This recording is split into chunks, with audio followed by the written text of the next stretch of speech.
जय जगन्नाथ जय जगन्नाथ जय जगन्नाथ आपण मान समस्त को मोर ये यूट्यूब चैनल श्रुतिधारा को स्वागत जनाऊँगी। आज पवित्र होली उत्सव ये होली उत्सव रे आमे समस्ते भाईचारा सांग साथी उच्च नीच समस्त भेदभाव सबू मनांतर भूली जाई आमे समस्ते समस्त को आपणाई खुशी मनाइबा। आज दिनर तात्पर्य होची आज इंग्लिश रे हैप्पी होली। हैप्पी अर्थात खुशी, होली अर्थात पवित्र। पवित्र मनरे आमे जन को आपणाइबा सेटा होची हैप्पी होली। आउ गोटे कहवा होली शब्दटा आमर बहुत आवाहन काल आसी। होलिकारु होलीरु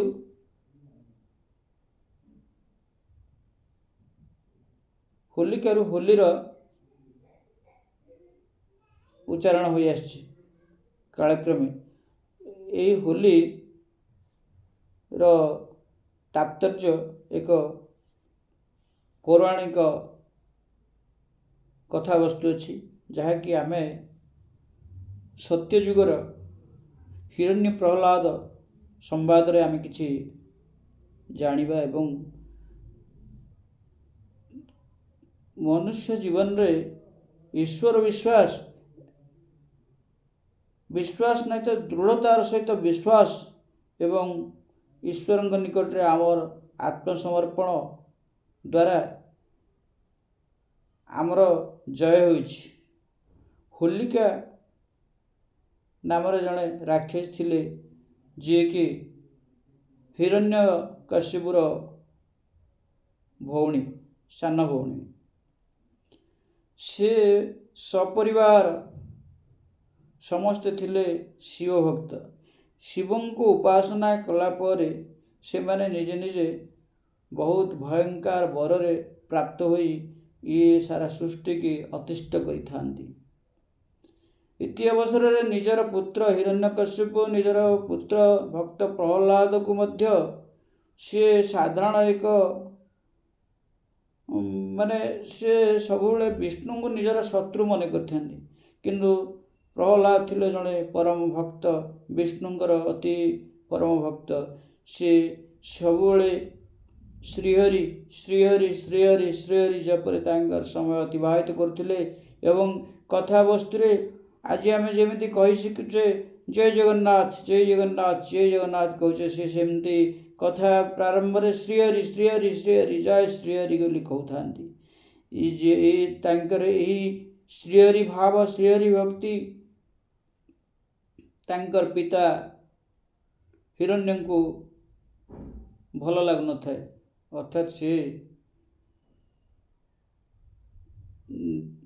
कहीं सब विष्णु को विष्णुंकर विरोधी हुई सी थांती।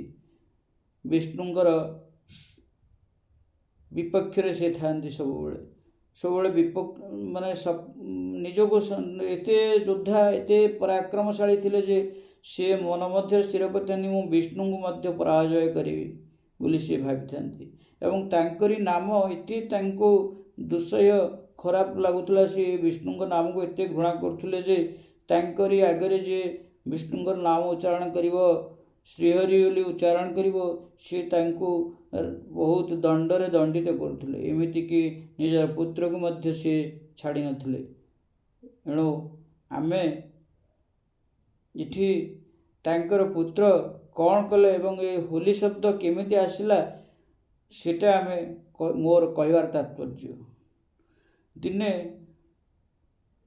दिने नहीं तांकर बाल्य जीवन रे प्रहलादंकर बाल्य जीवन रे से तो हरिभक्त से कौन ना तांको पिता तांको बहुत दंड देइचंती। एमिति कि मारिवार भी प्रयास बहुबार करचंती। दंता हस्ती द्वारा मारिया ପାଇଁ चेष्टा करचंती। अजगर सर्प द्वारा मारिया ପାଇଁ चेष्टा करचंती। एवं शेष रे अनेक उपायर शेष हो गला किंतु प्रहलाद सेठी हार मानिनांती ତାଙ୍କର ସମ୍ମୁଖରେ ହୃଦୟରେ ମାନସପଟରେ କେବଳ ଶ୍ରୀହରି ଶ୍ରୀହରି ଶ୍ରୀହରି ଉଚ୍ଚାରଣ ହେଉଥିଲା ଏବଂ ଯାହାକି ତାଙ୍କର ପିତାଙ୍କ ପାଇଁ ଅତି ଦୁଃସହ୍ୟ ହୋଇଯାଉଥିଲା। ସେ ସହି ପାରୁନଥାନ୍ତି। ସେ ବହୁତ ଈର୍ଷା କରୁଥାନ୍ତି। ମୋର ନିଜର ପୁତ୍ର ହୋଇକି ମୋର ଶତ୍ରୁ ସଦୃଶ କାହିଁକି ଏମିତି ହେଉଛି, ଆକୁ ଯେକୌଣସି ମୋତେ ମାରିଦେବି। ଏବଂ ଇତି ଅବସରରେ ସିଏ ତାଙ୍କର ସାନ ଭଉଣୀ ହୋଲିକା ନାମରେ ଏକ ଭଉଣୀ, ସିଏ ବି ଜଣେ ରାକ୍ଷସୀ, ସିଏ ବି ଜଣେ ଶିବଭକ୍ତ ଏବଂ ଶିବଙ୍କ ଠାରୁ ବରଦାନ ପାଇ ସିଏ ବର ପାଇଥିଲେ ଯେ ମୋତେ ଅଗ୍ନି ମଧ୍ୟ ଦହନ କରିପାରିବ ନାହିଁ, ଏ ଦୁନିଆରେ କୌଣସି ଶକ୍ତି ମୋତେ ହରାଇ ପାରିବ ନାହିଁ ବୋଲି ସେ ବର ପ୍ରାପ୍ତି ପାଇଥିଲେ ସ୍ୱୟଂ ଦେବଦେବ ମହାଦେବଙ୍କ ଠାରୁ।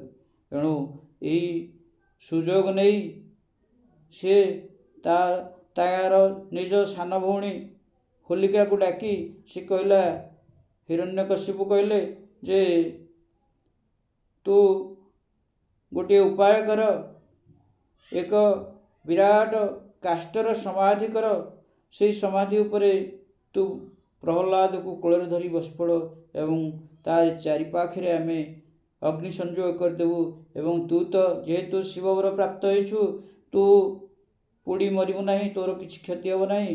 କିନ୍ତୁ ଏଇ ମୋର ଦୃଷ୍ଟତାର ପୁତ୍ର ଯିଏକି ସଦାବେଳେ ଶ୍ରୀହରି ନାମ ଜପ କରୁଛି, ମୋର ଶତ୍ରୁ ନାମ ଜପ କରୁଛି, ତାହାର ବିନାଶ ହେବ। ସେ ପାଉଁଶ ମୁଠା ହେଇଯିବ ଏବଂ ମୁଁ ମୋର ଶାନ୍ତିରେ ନିଶ୍ୱାସ ମାରିପାରିବି ବୋଲି ଯେତେବେଳେ ସେ ତାର ଭଉଣୀ ହୋଲିକାକୁ କହିଛନ୍ତି, ହୋଲିକା ମଧ୍ୟ ନିଜ ବଡ଼ ଭାଇର କଥାକୁ ସମ୍ମତ କରି କହିଛନ୍ତି, ଠିକ୍ ଅଛି ଭାଇ, ମୁଁ ତୁମର କଥା ମାନୁଛି, ଆଉ ତୁମେ ସମସ୍ତ ବନ୍ଦୋବସ୍ତ କର, ସମସ୍ତ ଆୟୋଜନ କର।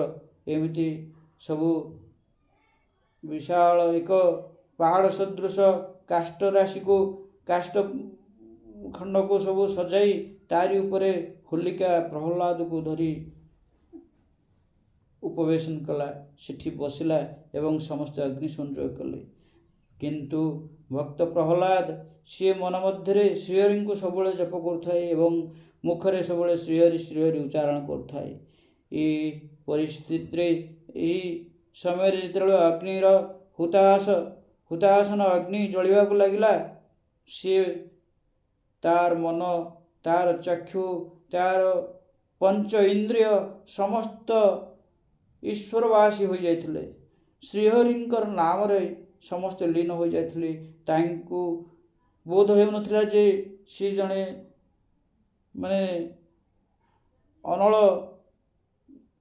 ପ୍ରଚଣ୍ଡ ଅନଳ ମଧ୍ୟରେ ବସିଛନ୍ତି, ତାଙ୍କୁ ବୋଧ ହେଉନଥିଲା। ଏବଂ ଶ୍ରୀହରି ସେଠି ତାଙ୍କୁ ଆଶୀର୍ବାଦ କରିଛନ୍ତି, ଭଗବାନ ସେଠି ତାଙ୍କୁ ଆଶୀର୍ବାଦ କରିଛନ୍ତି। ସେଠି ହେଇଛି କ'ଣ ପରିସ୍ଥିତି, ତାଙ୍କର ଯେଉଁ ପିଇସି ନାନୀ ହୋଲିକା ତାଙ୍କୁ ଯେଉଁ ପ୍ରେମବଶ କରି ନେଇ ଉପରେ ବସି ତାପରେ କୂଟକଳ୍ପନାର ରଚିତ କରି ଷଡ଼ଯନ୍ତ୍ର କରି ଯେଉଁ ଅଗ୍ନି ସଂଯୋଗ କରିଥିଲେ, ସେହି ଅଗ୍ନିରେ ବରଫର ଶୀତଳର ପ୍ରଭାବ ଅନୁଭବ କରୁଛନ୍ତି ଭକ୍ତ ପ୍ରହ୍ଲାଦ ଏବଂ ସେହି ଅଗ୍ନିରେ ଜଳି ପୋଡ଼ି ମୁଠାଏ ପାଉଁଶ ହୋଇଯାଇଛି ବରପ୍ରାପ୍ତ ହୋଇଥିବା କୁଟିଳ କୁମତି ହୋଲିକା। ଏବଂ ଏଠି ଆମେ ଏହି ଶିକ୍ଷା ପାଇବା ଯେ ଆମର ସମସ୍ତ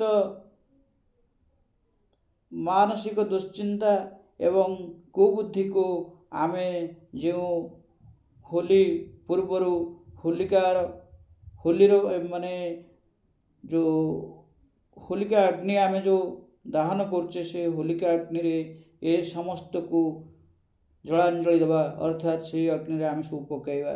ସେଠି କ'ଣ ଆମର ବିଧି ରହିଛି, ଗୋଟିଏ ଶୁଷ୍କ ନାରିକେଳ ଏବଂ କିଛି ଲବଙ୍ଗ ଓ ଶ୍ରୀକର୍ପୂର ଏସବୁ ଆମେ ଅଗ୍ନିରେ ପକାଇବା, ଯାହାଦ୍ୱାରା କି ଆମର ତାରି ଯେଉଁ ଦହନର ସୃଷ୍ଟିରୁ ଯେଉଁ ବାସ୍ନା ଆମର ପରିବେଶକୁ ବିଚ୍ଛୁରିତ ହୁଏ, ସେହି ବାସ୍ନା ଆମର ପରିବେଶକୁ ସ୍ୱଚ୍ଛନ୍ଦ ରଖିବ, ପରିବେଶକୁ ପରିଷ୍କାର ରଖିବ। ଅର୍ଥାତ୍ ସେ ବାୟୁମଣ୍ଡଳ, ଯେଉଁ ଦୂଷିତ ବାୟୁମଣ୍ଡଳ ଏବଂ ଆମର ଦୂଷିତ ମନକୁ ଶାନ୍ତ କରିବ, ବାୟୁମଣ୍ଡଳକୁ ପରିଷ୍କାର କରିବ।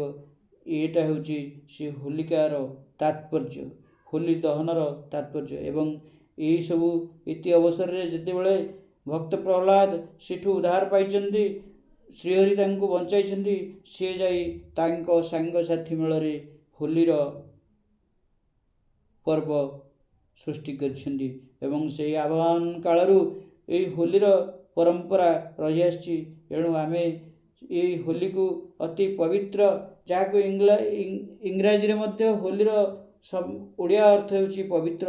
ଏବଂ ସେଇ ହୋଲିକାରୁ ହୋଲି ଏବଂ ଆଜି ଏହି ହୋଲି ପର୍ବର ନାମାଙ୍କରଣ ହୋଇଯାଇଛି। ଏବଂ ଏହି ହୋଲି ଶବ୍ଦକୁ ଆମେ ସମ୍ପୂର୍ଣ୍ଣ ସାକାର କରିବା, ଆମର ସମସ୍ତ ସାଙ୍ଗସାଥିମାନଙ୍କୁ ନେଇକି, ଆମର ଯେତେ ସବୁ ଅଛନ୍ତି ପୁଣ୍ୟାତ୍ମା ଗୁରୁଜନ ଏବଂ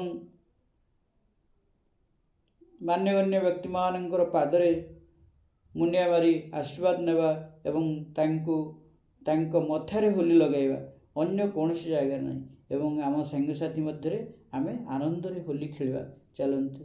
ଜୟ ଜଗନ୍ନାଥ, ଜୟ ଜଗନ୍ନାଥ, ଜୟ ଜଗନ୍ନାଥ।